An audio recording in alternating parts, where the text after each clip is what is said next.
Hello friends, my name is Eric Cloward and welcome to the Stoic Coffee Break. The Stoic Coffee Break is a weekly podcast where I take an aspect of Stoicism and do my best to break it down to its most important points. I share my experiences, both my successes and my failures, and hope that you can learn something from them and make your life just a little bit better, all within the space of a coffee break. This week's episode is called What Others Think. Do you worry about what others think of you? Does it keep you from doing or saying things that you would like to do? Today, I want to talk about thinking errors and projection and how we can use Stoic ideas to help clean up our thinking. There is only one way to happiness, and that is to cease worrying about things which are beyond the power of our will. Epictetus. A lot of what we do in our lives is geared towards what we imagine others think about us. We act certain ways, we wear certain clothes, or we buy certain things because we think we will somehow gain approval or fit in with some certain kind of group by doing so. But if we really think about it, we really don't know what others are actually thinking about us. We are really just making assumptions and guessing based on our life experience and our own thoughts about ourselves. About a year ago, I did an episode about self-acceptance, which I consider to be one of my best and most important episodes. If you want to go back and listen to it, it's episode 218, and it's all about self-acceptance. And the reason why it was such an important episode for me was that I had learned some hard lessons about how I was just not very accepting of myself. And because of this, I had very low self-esteem, and I felt like I was just not a good person. So at that time, I decided to figure out what it was that was so awful about me. And I did an exercise where I made a list of everything that I didn't like about myself. Because I realized that if I was going to work on self-acceptance, I really needed to understand what I wasn't accepting about myself. Now, after I wrote down everything I didn't like about myself, I realized that about half the items on the list weren't things that I didn't like about myself, but were actually things that I thought others didn't like about me. Now, to be clear, these were not things that others had told me that they didn't like about me. These were the stories that my mind made up. Now, as part of that practice, I discarded those things because they didn't fit my criteria. But it was a powerful lesson on how our minds will make up stories to keep things consistent. Meaning, if you believe that you are an awful person, your mind will try to find proof to back it up. It will catalog everything you do that you feel reflects negatively on you as proof of your belief. Now, if it is unable to find things to back it up, it will begin to reinterpret things in such a way that it helps to prove you right. Because our minds seek to make sense of the world and create consistency that it needs, our thoughts about ourselves are incredibly important. In fact, how we think about ourselves is far more important than what anybody else thinks about us. Who we think we are guides our choices, which leads to the kind of life we have. We take actions because we think they are in line with who we are as a person. Our minds try to help us stay consistent with our identity. For example, when I was religious, I said and did things that, in hindsight, I really wasn't sure that I believed in, but I repeated them because it's what I was told was the truth about the world. Because I had a certain identity, I acted in accordance with that identity. And once I started questioning things, I chose my own belief system that I felt more aligned with being the kind of person I wanted to be. So why do we get caught up so much in what other people think of us? I think there's a number of reasons. The first one is that we are social creatures, and we thrive when we are part of a community. We are built to connect with other people, and other people are a mirror of ourselves. It is through other people that we get to know who we are. For example, how do we know if we are a kind person if we have no one else to be kind to? Because we want to fit in with our community, we are constantly trying to be aware of social cues and body language. But it's all a guess on our side. We may think that we know what a certain look or a sigh means, but we can easily misinterpret things. And since we really don't have a direct knowledge of what most people think of us, we make assumptions. We fill in the gaps because we don't know what someone else might think of us. The problem with filling in the gaps is that we tend to assume that others think like we do. So if we don't really like ourselves, then we assume that others won't like us either. We may even treat them poorly simply because we assume they dislike us based upon our own assumptions. They may have done nothing for us to be able to make a clear judgment about how they feel about us, so we are really just guessing. Whenever you are about to find fault with someone, ask yourself the following question. What fault of mine most nearly resembles the one I am about to criticize? Marcus Aurelius. In psychology, there is a term called projection. And the idea behind projection is that often people will accuse others of something that they are struggling with themselves. For example, if someone is cheating on a partner, they will often accuse the other person of cheating. If someone is insecure, they may project those insecurities on other people and accuse them of the very thing that they're afraid of. Often, we project onto others the things that we are most afraid to look at about ourselves. As one of my therapists would say, you spot it, you got it. And this is why people will often seem rather hypocritical when they point out the flaws of others, yet seem completely oblivious to their own similar behaviors. For example, someone who often dominates conversations may accuse others of doing the exact same thing without recognizing their own behavior. Now, it's not always going to be the case that noticing someone else's behavior means that you have the same flaw.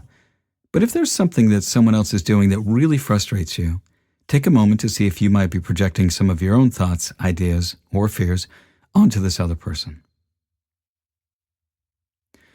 When you wake up in the morning, tell yourself the people I deal with today will be meddling, ungrateful, arrogant, dishonest, jealous, and surly.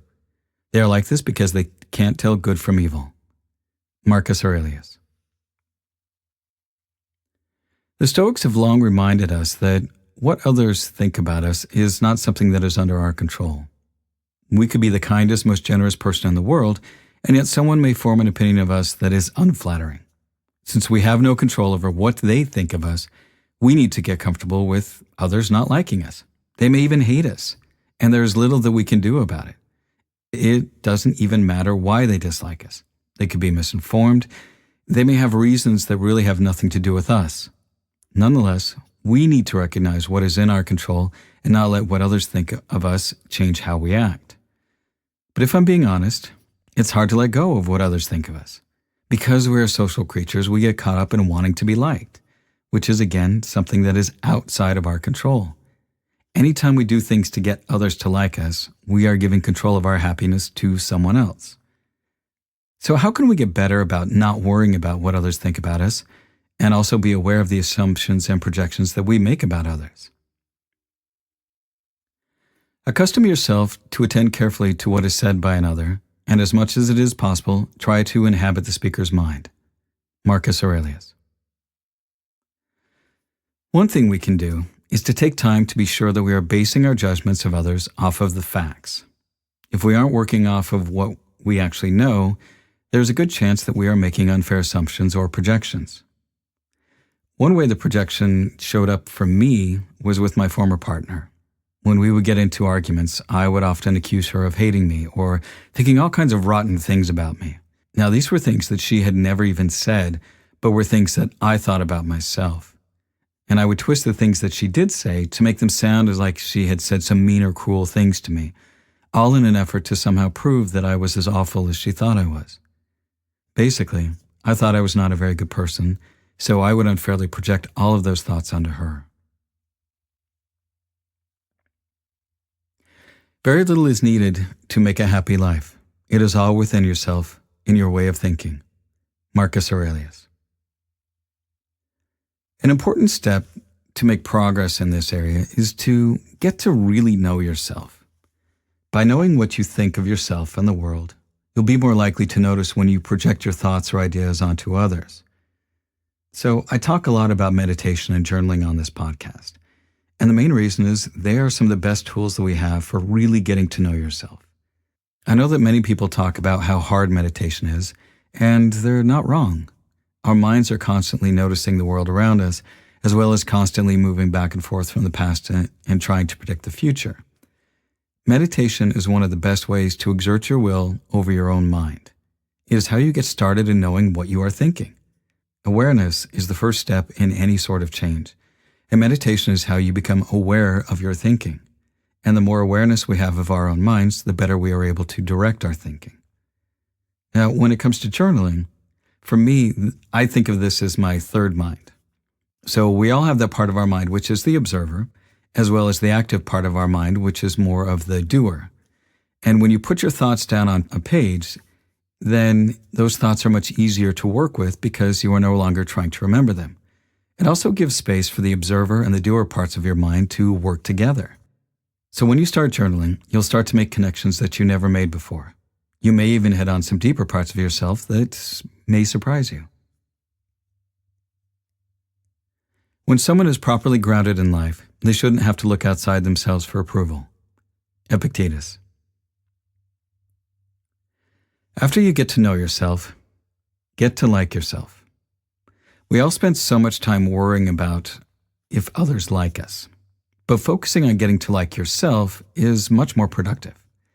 I know that I enjoy spending my time around those who are truly comfortable in their own skin.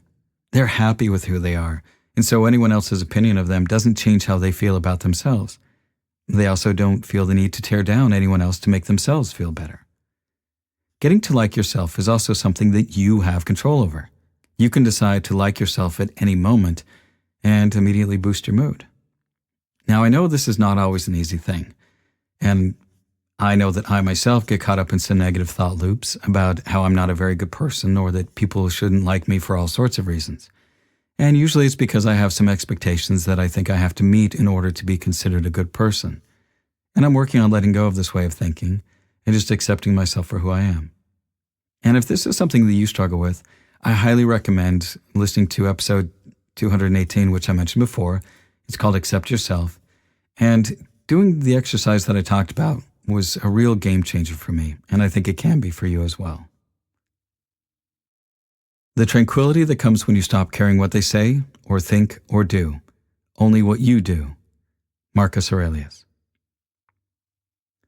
The last and most important thing that you can do to not get bogged down by the opinion of others is to live your principles the best you can.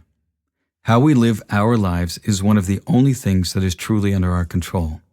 If we live according to our principles, then what others think or say about us doesn't really matter. We uphold our principles regardless of the situation or what others think of us. As long as we hold to our core principles and act in a way that we consider honorable, then we should be confident with our choices and actions. We don't need to defend ourselves for doing what we think is right. Worrying about what others think of us is not always an easy thing to do. We're social creatures, and having external validation feels good, but is something that we don't have any control over. When we learn to focus on what we can control, namely our thinking and our choices, we become more resilient.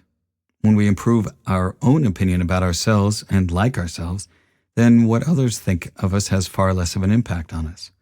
And, in my own experience, the happiest people I know are those who truly like and accept themselves just the way they are. And that's the end of this week's Stoic Coffee Break.